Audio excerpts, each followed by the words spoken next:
어느 선사 한 분이 매일 이른 아침이면 사원에서 은은하게 들려오는 경전 읽는 소리를 듣곤 했습니다. 그 소리는 때로는 드높고, 때로는 나지막했으며, 때로는 빠르고, 때로는 느렸습니다. 어느 날, 한 젊은 구도자가 호기심에 차 그에게 물었습니다. 스님, 불성이 본래 스스로 완전하고 우리의 본마음이 본래 청정하고 원만하다면 어째서 경전을 읽고 다란이를 외워야 합니까? 이는 괜한 헛수고가 아닙니까? 선사는 즉시 대답하지 않고 젊은이를 데리고 사원 뒷산으로 갔습니다. 산 위에는 맑은 샘물이 있었는데 물은 바닥이 보일 만큼 투명했지만 수면에는 낙엽과 먼지가 떠 있었습니다. 선사는 나뭇가지 하나를 주어 물 위에서 부드럽게 원을 그렸고 떠다니던 부유물들은 천천히 한쪽으로 밀려났습니다. 맑은 샘물의 본 모습이 점차 드러났습니다. 보아라, 선사가 말했습니다. 이 샘물은 본래 맑지만 그 청정함을 드러내기 위해서는 약간의 방법이 필요하단다. 경전을 읽고 다란이를 외우는 것이 바로 이 나뭇가지와 같지. 젊은이는 알듯 말듯 고개를 끄덕였지만 그의 눈에는 여전히 의문이 가득했습니다. 선사는 빙그레 웃으며 말했습니다. 내가 저 나뭇가지를 말하는 것이라 생각하느냐. 이 간단해 보이는 대화 속에는 천년 동안 수많은 수행자들이 탐구해온 하나의 핵심적인 문제가 숨겨져 있습니다. 만약 우리가 본래 부처라면, 만약 우리의 본성이 본래 원만하고 결점이 없다면 경전을 읽고 다란이를 외우는 것을 포함한 모든 수행 방법은 도대체 어떤 의미가 있을까요? 이 빠르게 변화하는 시대에 많은 사람들이 불교를 접하기 시작하고 각종 경전과 주문을 외우기 시작했습니다. 반야심경에서 대비주까지, 지장경에서 각종 진언에 이르기까지 어떤 이는 경을 읽으면 업장이 소멸된다고 하고 어떤 이는 주력을 외우면 가피를 얻을 수 있다고 하며 또 어떤 이는 이것들이 행운과 평안을 가져다 준다고 말합니다. 하지만 우리가 불교의 핵심 지혜의 진정으로 깊이 들어갔을 때 모순처럼 보이는 현상을 발견하게 됩니다. 부처님께서는 우리에게 모든 중생은 본래 불성을 갖추고 있으며 우리의 본마음은 본래 청정하고 원만하여 외부로부터 어떤 것도 얻을 필요가 없다고 가르치셨습니다. 그렇다면 문제가 생깁니다. 우리가 본래 완벽하다면 왜 경을 읽어야 할까요? 우리의 본성이 본래 청정하다면 왜 주력을 외워야 할까요? 이 오래된 수행 방법들은 스스로의 힘을 믿는 궁극의 진리 앞에서 과연 어떤 역할을 하는 것일까요? 이는 단순히 이론적인 문제가 아니라 깨달음의 길을 진정으로 걷고자 하는 모든 이가 반드시 마주해야 할 실제적인 문제입니다. 만약 우리가 이 문제에 대해 올바른 이해를 갖지 못한다면 두 가지 극단에 빠지기 쉽습니다. 경전 읽기와 주력 외우기를 미신적인 의식으로 여기고 그 뜻도 모른 채 기계적으로 반복하거나 혹은 본성이 원만하니 아무것도 할 필요가 없다고 여기며 이 방법들을 완전히 부정하는 것입니다. 하지만 진실은 종종 표면적으로 보이는 것보다 훨씬 더 깊고 미묘합니다. 저 맑은 샘물처럼 그것은 본래 맑지만 표면의 부유물은 치워져야 합니다. 거울처럼 그것은 본래 밝지만 표면의 먼지는 닦아내야 합니다. 경전을 읽고 주력을 외우는 것의 오묘한 비밀은 이 모순처럼 보이면서도 완벽하게 통일된 이치 속에 숨겨져 있습니다. 오늘 우리가 깊이 탐구하고자 하는 것은 경전 읽기와 주력 외우기의 표면적인 효능이 아닙니다.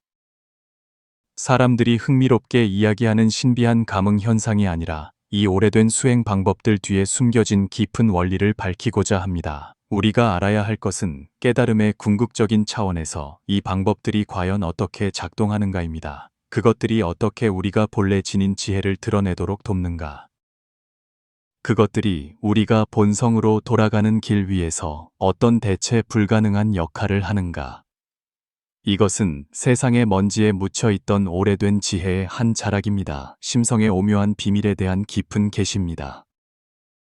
준비되셨습니까? 우리 함께 이 탐험의 여정으로 들어가 봅시다. 경전을 읽고 주력을 외우는 진정한 의미를 이해하기 위해 우리는 먼저 불교의 근원으로 돌아가야 합니다. 화엄경에는 사람의 마음을 뒤흔드는 한 구절이 있습니다. 모든 중생은 모두 열애의 지혜와 덕상을 갖추고 있으나 망상과 집착 때문에 증득하지 못할 뿐이다. 이 말은 마치 티이후 관띵과 같이 수행의 근본적인 문제를 직접적으로 지적합니다. 상상해 보십시오. 당신 손에 값을 매길 수 없는 다이아몬드가 있지만 그것은 두꺼운 진흙에 쌓여 있습니다. 다이아몬드 자체는 완벽하고 흠없이 눈부시게 빛나지만 당신은 그 빛을 볼 수 없습니다. 이것이 바로 우리 각자의 현 상태입니다. 본래 갖춘 불성은 저 다이아몬드와 같고 우리의 망상과 집착은 그 진흙과 같습니다. 선종의 6조 해능 대사가 깨달음을 얻었을 때 그 유명한 말씀을 남겼습니다. 어찌하여 자성이 본래 청정하며 어찌하여 자성이 본래 생멸이 없으며 어찌하여 자성이 본래 스스로 구족하며 어찌하여 자성이 본래 흔들림이 없으며 어찌하여 자성이 능히 만법을 내는가. 이 5가지 어찌하여 자성이는 우리 심성의 본래 모습을 철저히 밝혔지만 여기서 깊은 역설이 나타납니다. 만약 우리가 본래 부처라면 왜 번뇌가 있을까요? 만약 우리의 자성이 본래 청정하다면 왜 무명에 가려질까요? 그 답은 능엄경의 한 고전적인 비유에 있습니다. 부처님께서 말씀하시길 이는 마치 어떤 사람이 갑자기 방향을 잃어버린 것과 같다. 집이 바로 눈앞에 있는데도 사방으로 집으로 돌아가는 길을 찾는다. 집이 존재하지 않는 것이 아니라 그의 인지에 문제가 생긴 것이다. 우리의 불성은 결코 잃어버린 적이 없으며 단지 일시적인 미혹에 가려져 있을 뿐입니다. 이때 경전을 읽고 주력을 외우는 것은 마치 한 등불과 같습니다. 우리에게 무언가 새로운 것을 더해주는 것이 아니라 빛을 가리는 장애물들을 제거하도록 돕는 것입니다. 법화경에서는 말합니다. 부처님의 가르침은 인연을 따라 일어난다. 이 인연이 바로 경전을 읽고 주력을 외우는 것을 포함한 수행 방법입니다. 티베트 불교에는 아름다운 비유가 있습니다. 우리의 심성은 하늘과 같고 망념과 번뇌는 구름과 같다. 구름은 하늘을 가릴 수 있지만 결코 하늘을 더럽힐 수는 없다. 경전을 읽고 주력을 외우는 것은 바람과 같아서 이 구름들을 흩어지게 하여 하늘의 본 모습이 다시 드러나게 할 수 있다. 더욱 깊이 들어가면 유마경은 우리에게 알려줍니다. 마음이 고요하면 불국토가 고요하다. 이는 우리가 정토를 창조해야 한다는 말이 아니라 심성에 본래 있는 청정함을 드러내야 한다는 것입니다. 경전의 모든 구절, 주문의 모든 소리는 이 드러내는 과정에서 작용합니다. 특히 주목할 만한 것은 경전에는 모순처럼 보이는 가르침이 있다는 점입니다. 안욕따라 삼약삼보리의 마음을 내면서도 머무는 바 없이 그 마음을 내어야 한다. 이 모순이야말로 경전 읽기와 주력 외우기의 오묘한 비밀의 핵심입니다. 우리는 방법을 사용해야 하지만 방법에 집착해서는 안 됩니다. 우리는 경전을 읽고 주력을 외워야 하지만 그것들을 외적인 의지처로 삼아서는 안 됩니다. 마치 선사의 손에 들린 나뭇가지처럼 그것은 중요하면서도 중요하지 않습니다. 중요한 것은 그것이 수면에 잡다한 것들을 밀어낼 수 있다는 점이고 중요하지 않은 것은 샘물 자체의 맑음은 결코 변하지 않았다는 점입니다. 이것이 바로 불교에서 말하는 방편과 궁극적 진실의 미묘한 관계입니다. 이제 이 오래된 경전과 주문들이 과연 어떻게 우리의 마음과 의식 차원에서 작용하는지 더 깊이 탐색해 봅시다. 저 선사와 젊은 구도자의 이야기로 돌아가 봅시다. 젊은이가 선사가 나뭇가지로 물 위에 원을 그리는 것을 보았을 때 그는 비밀이 바로 그 나뭇가지에 있다고 생각했습니다. 하지만 선사의 반문, 내가 저 나뭇가지를 말하는 것이라 생각하느냐? 이는 더 깊은 차원의 진실을 가리키고 있었습니다. 진정한 비밀은 나뭇가지에 있는 것이 아니라 원을 그리는 그 동작 자체에 있습니다. 이 동작 뒤에는 경전 읽기와 주력 외우기가 작동하는 첫 번째 핵심 원리가 숨겨져 있습니다. 당신의 마음을 한 마리 야생마라고 상상해 보십시오. 아침부터 저녁까지 끊임없이 달리며 이 생각에서 저 생각으로, 과거의 기억에서 미래의 걱정으로, 일의 불안에서 삶의 자질구레한 일들로 뛰어다닙니다. 이 야생마는 결코 멈춘 적이 없고 진정으로 안정된 적도 없습니다. 경전을 읽고 주력을 외우는 것은 바로 이 야생맥에 고정된 길을 내어주는 것입니다. 대지도론에는 깊은 비유가 기록되어 있습니다. 마음은 원숭이와 같고 뜻은 들사슴과 같다. 원숭이는 기어오르기를 좋아하고 들사슴은 달리기를 좋아하여 모두 가만히 머물려 하지 않는다. 하지만 원숭이에게 밧줄을 주고 들사슴에게 울타리를 쳐주면 그것들은 한 범위 내에 묶일 수 있다. 경전을 읽고 주력을 외우는 것이 바로 이 밧줄이요, 이 울타리입니다. 하지만 여기에는 더 미묘한 차원이 있습니다. 우리가 나무 아미타불이나 바냐바라밀다를 외우기 시작할 때 일어나는 것은 단순히 주의력의 집중만이 아니라 일종의 의식 주파수 조절입니다. 마치 조율사가 피아노에 음을 맞추듯 모든 구절은 우리 내면의 진동 주파수를 조절하고 있습니다. 티베트 불교의 한 경전에서는 놀라운 관점을 제시합니다. 소리는 의식의 직접적인 표현이며 특정한 소리는 의식의 상태에 직접적으로 영향을 줄 수 있다. 이것은 미신이 아니라 심리학에 대한 깊은 통찰입니다. 우리가 옴마니 반메 훔을 외울 때 이 6음절은 각각 6가지 다른 심리 상태의 정화에 해당합니다. 현대적인 비유를 하나 들어보겠습니다. 노이즈 캔슬링 이어폰의 원리를 아십니까? 그것은 소음과 반대되는 음파를 발생시켜 외부의 잡음을 상쇄합니다. 경전 읽기와 주력 외우기의 원리는 이와 다소 비슷하지만 훨씬 더 정교합니다. 그것은 단순히 잡념을 상쇄하는 것이 아니라 특정한 소리의 진동을 통해 점차 우리 내면의 채널을 더욱 고요하고 조화로운 상태로 조절하는 것입니다. 선사는 계속해서 젊은이를 데리고 그 샘물을 관찰했습니다. 나뭇가지가 원 그리기를 멈추자 수면은 다시 평온을 되찾았습니다. 하지만 한쪽으로 밀려난 낙엽과 먼지는 사라지지 않았습니다.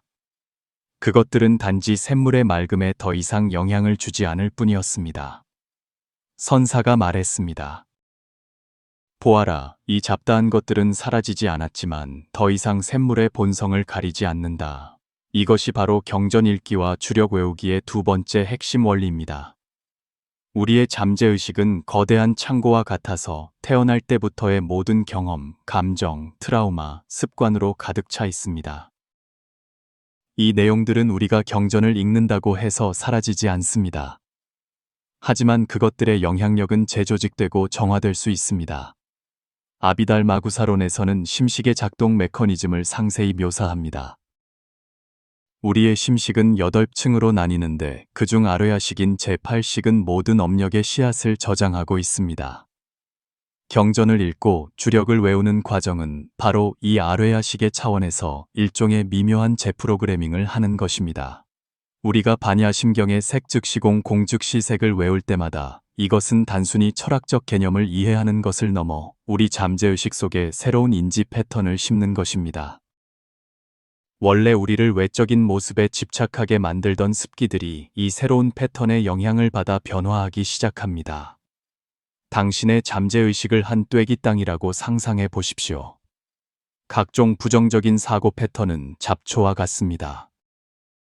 경전을 읽고 주력을 외우는 것은 제초제로 이 잡초들을 죽이는 것이 아니라 선량한 씨앗을 심어 점차 이 땅을 차지하게 함으로써 자연스럽게 그 잡초들을 대체하는 것입니다. 하지만 여기에 핵심적인 점이 있고 많은 사람들이 오해하는 부분이 있습니다. 경전 읽기와 주력 외우기의 효과는 즉각적으로 나타나지 않습니다. 그것은 잠재적으로 서서히 변화하는 과정입니다.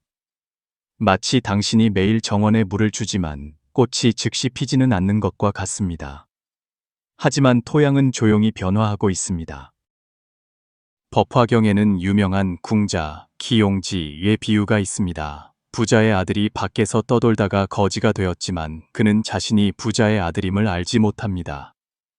아버지는 아들이 자신의 신분을 다시 깨닫게 하기 위해 처음에는 가장 간단한 일을 시키고 점차 그의 직위를 높여준 후에야 비로소 진실을 알려줍니다. 경전 읽기와 주력 외우기의 과정이 바로 이 이야기와 같습니다. 우리는 끊임없이 외움으로써 점차 우리 본래의 불성을 기억해내는 것입니다. 젊은이가 문득 선생에게 물었습니다. 스님, 그렇다면 왜 다른 경전과 주문은 다른 효과가 있는 것입니까? 선사는 웃으며 말했습니다. 그것은 다른 열쇠가 다른 자물쇠를 여는 것과 같다. 사람마다 심리 상태가 다르니 필요한 조절 또한 다른 것이다. 정말 그렇습니다. 대비주의 108구절은 각각 다른 심리적, 생리적 상태의 조절에 대응합니다. 지장경을 읽는 것은 죽음과 윤회에 대한 우리의 두려움을 깊이 정화할 수 있습니다. 금강경을 읽는 것은 나라는 것에 대한 우리의 집착을 깨뜨릴 수 있습니다. 이것은 신비주의가 아니라 인간의 심리 구조에 대한 정확한 파악입니다. 하지만 여기에 경전 읽기와 주력 외우기의 가장 깊은 비밀, 많은 숙련된 수행자들조차 완전히 이해하지 못할 수 있는 진실이 숨어 있습니다. 선사는 젊은이가 생각에 잠긴 표정을 보고 그가 더 깊은 진실에 닿기 시작했음을 알았습니다. 그래서 선사는 예상 밖의 행동을 했습니다. 그는 그 나뭇가지를 물속에 던져버렸습니다. 스님, 왜 그것을 버리십니까? 젊은이가 놀라서 물었습니다. 이제 진짜 비밀을 말할 차례이기 때문이다. 선사가 말했습니다. 저 나뭇가지는 결코 핵심이 아니었다. 물 위에 원을 그리는 것도 핵심이 아니었지. 진정한 핵심은 누가 원을 그리고 있었느냐는 것이다. 이 질문은 경전 읽기와 주력 외우기의 가장 깊은 비밀을 직접적으로 가리킵니다. 우리가 나무관세음 보살을 외울 때 표면적으로는 보살의 가피를 구하는 것처럼 보이지만 더 깊은 차원에서는 실제로는 우리 내면의 관음 본성을 일깨우고 있는 것입니다. 능엄경에서 관세음 보살은 말합니다. 나는 듣고 사유하고 수행함으로써 삼매에 들었다. 여기서 듣는다는 것은 귀로 듣는 것이 아니라 심성으로 알아차리는 것입니다. 현대 심리학의 발견으로 이 과정을 설명해 보겠습니다. 과학자들은 우리가 어떤 단어나 소리를 집중해서 반복할 때 뇌가 의미 포화라는 특수한 상태에 들어간다는 것을 발견했습니다. 이 상태에서는 단어의 표면적인 의미가 사라지고 더 깊은 층의 의식 구조가 활성화됩니다. 경전 읽기와 주력 외우기는 바로 이 원리를 교묘하게 이용합니다. 우리가 아미타불을 수천 수만 번 외울 때 이 네 글자의 표면적 의미는 점차 희미해지고 더 깊은 무언가가 떠오르기 시작합니다. 바로 그것을 외우고 있는 알아차리는 자 그 자체입니다. 육조당경에는 이런 기록이 있습니다. 어떤 이가 해능대사에게 물었습니다. 염불하면 서방 극락세계에 왕생할 수 있습니까? 해능대사는 대답했습니다. 서방 극락세계는 바로 그대 마음 속에 있다. 염불은 마음의 생각을 정화하여 내재된 극락 본성을 드러내기 위함이다. 이 말은 염불의 궁극적인 의미를 밝혀줍니다. 우리는 밖에서 무언가를 구하는 것이 아니라 안으로 돌아가고 있는 것입니다. 하지만 여기에는 의식의 작동 메커니즘과 관련된 더욱 미묘한 차원이 있습니다.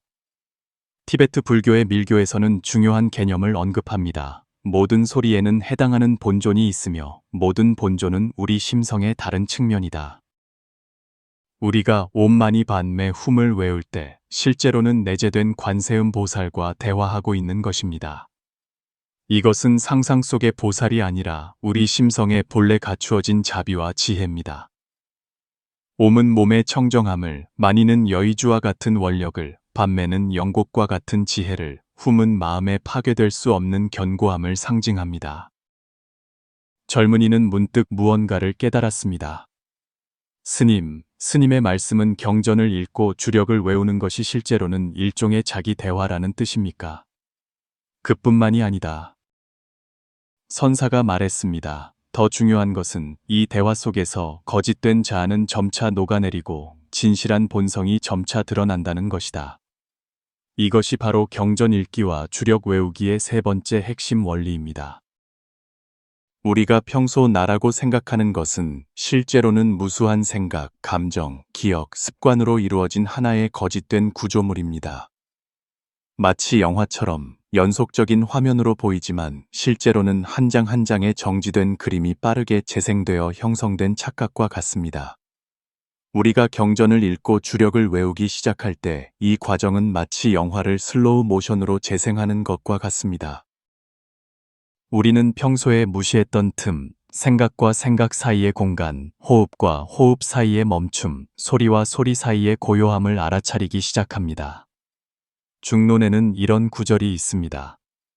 생겨나지도 않고 멸하지도 않으며 길지도 않고 끊어지지도 않으며 같지도 않고 다르지도 않으며 오지도 않고 가지도 않는다.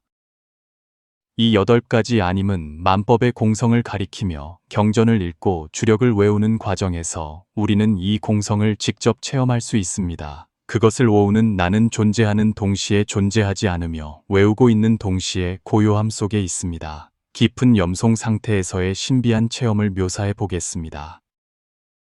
당신이 반야심경의 관자재보살 행심반야바라밀다시 조견오온 계공을 외울 때 충분한 집중 상태에 이르면 기묘한 현상을 발견하게 될 것입니다. 그것을 외우고 있는 당신이 흐릿해지기 시작하고 경전의 지혜가 의식 속에서 직접적으로 드러나기 시작합니다. 이것은 자아를 잃는 것이 아니라 참된 나를 발견하는 것입니다. 마치 물에 비친 다그림자처럼 물결이 일렁일 때 다그림자는 부서지고 수면이 평온할 때 다그림자는 선명합니다. 우리의 진성은 하늘의 밝은 달과 같고 경전을 읽고 주력을 외우는 것은 마음의 물을 평온하게 만드는 과정입니다. 화엄경에는 깊은 비유가 있습니다.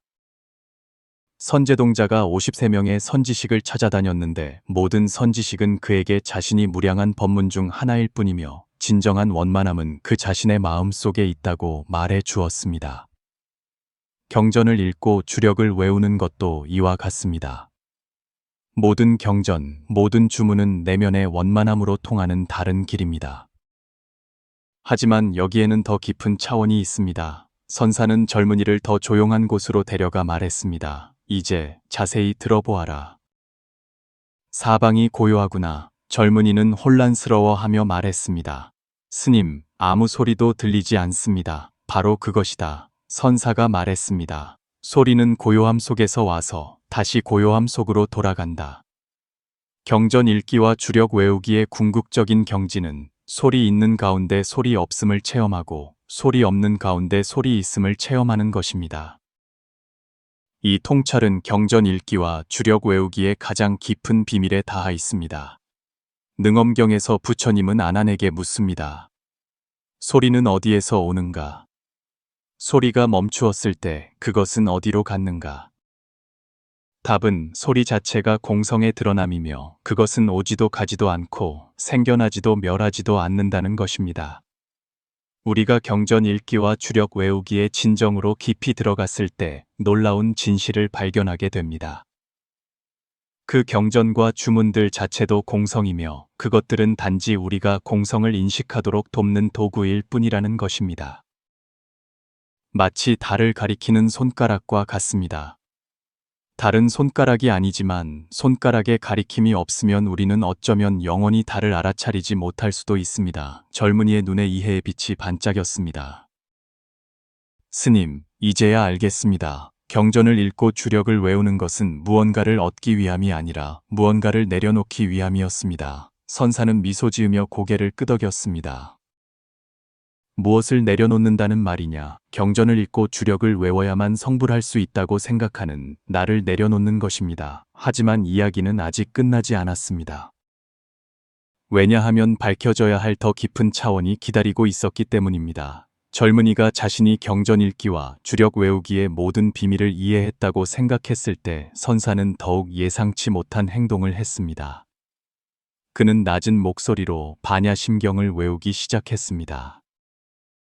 기묘한 일이 일어났습니다. 선사의 염송에 따라 공간 전체가 변하는 것 같았습니다. 새들은 지저김을 멈추었고 바람소리는 더욱 부드러워졌으며 심지어 햇살마저 유난히 따뜻하게 느껴졌습니다. 젊은이는 마음 깊은 곳에서부터 솟아나는 전례 없는 평온함을 느꼈습니다. 스님, 이게 어찌 된 일입니까? 젊은이가 조용히 물었습니다. 선사는 염송을 멈추고 말했습니다. 이것이 바로 경전 읽기와 주력 외우기의 세 번째 차원이다. 티베트 불교의 한 경전에는 깊은 관점이 있습니다. 우주의 모든 것은 에너지의 다른 진동 주파수이다. 가장 거친 물질에서부터 가장 미세한 의식에 이르기까지 모두 끊임없이 진동하고 있다. 경전과 주문은 바로 이 진동 주파수를 조절할 수 있는 정묘한 도구이다.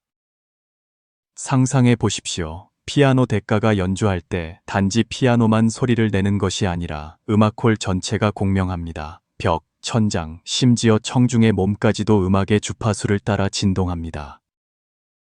경전 읽기와 주력 외우기의 원리는 이와 비슷하지만 작용하는 차원이 더욱 깊고 광범위합니다. 화엄경에서는 말합니다. 하나의 미세한 티끌 끝에 보배로운 왕의 세계를 나타내고 미세한 먼지 속에서 법륜을 굴린다. 이것은 시적인 과장이 아니라 에너지 작동 법칙에 대한 정확한 묘사입니다. 우리가 올바른 마음가짐으로 경전과 주문을 외울 때 이 진동은 우리 자신의 몸과 마음에 영향을 줄 뿐만 아니라 주변 환경과 다른 생명에게도 영향을 미칩니다. 현대 과학의 발견을 하나 이야기해 주겠습니다. 일본의 에모토 마사루 박사는 물결정 실험을 통해 다른 소리, 문자, 심지어 감정까지도 물 분자의 구조에 영향을 미친다는 것을 발견했습니다. 아름다운 음악을 들려주거나 선한 말을 건넸을 때 물결정은 아름다운 대칭 모양을 나타냈습니다. 소음을 들려주거나 악의적인 말을 했을 때 물결정은 어지럽고 무질서해졌습니다. 우리 몸의 70%는 물이고 우리 주변 환경도 물로 가득 차 있습니다. 우리가 나무관세음보살을 외울 때 이 자비로운 진동은 우리 몸과 환경 속의 물 분재에 직접적인 영향을 주어 더욱 조화로운 에너지장을 만들어냅니다. 하지만 여기에 핵심적인 점이 있습니다. 젊은이가 물었습니다. 스님, 왜 어떤 사람들은 오랫동안 경을 읽어도 이런 변화를 느끼지 못하는 것입니까? 선사가 답했습니다.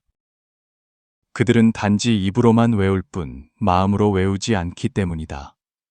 소리는 단지 매개체일 뿐 진정으로 작용하는 것은 마음의 생각의 질이다. 대세지 보살 연불원 통장에는 고전적인 구절이 있습니다. 6 감각 기관을 모두 거두어들여 깨끗한 생각으로 계속 이어간다. 여기서 깨끗한 생각이란 생각의 내용을 가리키는 것이 아니라 생각의 질, 즉 청정하고 집중되고 진실된 상태를 가리킵니다. 우리가 이러한 마음으로 외울 때 미묘한 현상이 생깁니다. 혹시 이런 경험이 있으십니까? 어떤 일에 온전히 몰두했을 때 시간이 멈춘 것처럼 느껴지는 경험 말입니다. 경전 읽기와 주력 외우기는 깊은 상태에서 비슷한 효과를 낳지만 더욱 심오합니다. 왜냐하면 그 상태에서는 과거와 미래가 모두 사라지고 오직 영원한 현재만이 남기 때문입니다. 금강경에서는 말합니다. 과거의 마음도 얻을 수 없고 현재의 마음도 얻을 수 없으며 미래의 마음도 얻을 수 없다. 이 3가지 마음을 얻을 수 없는 상태가 바로 깊은 염송시에 체험할 수 있는 경지입니다. 그 상태에서는 오우는 자와 오우는 방법, 그리고 오우는 대상, 이 셋이 하나가 되어 완전한 하나의 알아차림이 됩니다. 이 현재의 힘은 놀라운 치유 효과를 지니고 있습니다. 현대의학 연구에 따르면 사람이 깊은 현재 상태에 있을 때 몸은 더 많은 엔도르핀과 세로토닌을 분비하고 면역 체계는 현저히 강화되며 심지어 DNA의 발현까지 긍정적인 변화가 일어난다고 합니다. 젊은이는 문득 깨달았습니다. 그래서 경전 읽기와 주력 외우기는 단지 심리적인 수행일 뿐만 아니라 신체의 치유이며 심지어 환경의 정화이군요. 그렇다. 선사가 말했습니다. 하지만 이 모든 것의 전제는 네가 효과에 대한 집착을 내려놓고 순수하게 염송하는 현재에 머무는 것이다. 이것이 경전 읽기와 주력 외우기의 가장 미묘한 역설이다. 네가 어떤 효과도 구하지 않을 때 모든 효과가 자연스럽게 나타난다. 네가 어떤 효과에 집착할 때 오히려 아무것도 얻지 못한다. 해질녘, 선사와 젊은이가 사원으로 돌아갈 준비를 할 때 젊은이가 가장 실제적인 질문을 던졌습니다. 스님, 이 이치들은 알겠습니다만 일상생활 속에서 저는 이 지혜를 어떻게 활용해야 합니까? 선사는 걸음을 멈추고 멀리 밥 짓는 연기가 피어오르는 마을을 가리키며 말했습니다. 보아라, 저곳이 바로 너의 도량이다. 경전 읽기와 주력 외우기의 진정한 가치는 네가 방석 위에 앉아 몇 번을 외웠느냐에 있는 것이 아니라 그것이 네가 삶을 바라보는 방식을 어떻게 바꾸고 도전에 맞서는 너의 능력을 어떻게 변화시키느냐에 있다. 지하철에서 줄을 서서 기다릴 때, 엘리베이터를 기다릴 때 이 시간들을 낭비되는 시간으로 보지 마라. 이것들은 모두 수행의 황금 같은 순간들이다. 너는 마음속으로 아미타불을 외울 수 있다. 호흡에 맞춰 숨을 들이쉴 때, 아미 내쉴 때 타불을 생각하는 것이다.